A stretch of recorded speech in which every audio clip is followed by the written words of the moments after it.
तो ऐसा लगता है जैसे मोदी सरकार ना बिल्कुल अनपढ़ लोगों की सरकार है। इन्हें यही नहीं पता है कि क्या निर्णय ले रहे हैं हम और इस निर्णय का क्या असर होगा हमारे देश पर। इन्होंने गन्ने की खेती को इथेनॉल बनाने के लिए डाइवर्ट किया और इथेनॉल को पेट्रोल में मिलाना चालू कर दिया।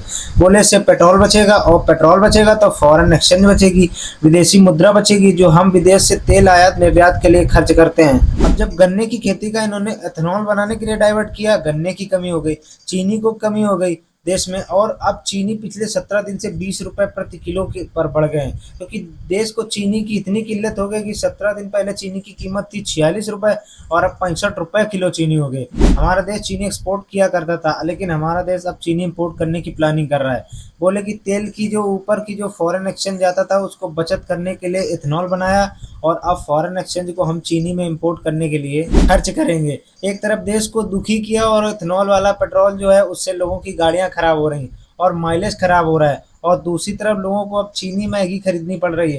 तो एक डिसीजन लेते हैं, इनको यहाँ पता ही नहीं है कि डिसीजन का क्या असर होने वाला है। तो समझ नहीं आता कि मोदी सरकार के सारे के ऊपर से नीचे तक के सारे अनपढ़ हैं क्या। इन्होंने अभी तक जितने डिसीजन लिए, उन्होंने नोटबंदी की, पूरे देश में कितने लोग मारे गए और नोटबंदी का कोई फायदा नहीं हुआ। जब कोरोना आया तो लोगों को ऑक्सीजन के सिलेंडर सप्लाई करने की बजाय थाली में जाओ। पर कसूर तो अपना है ना।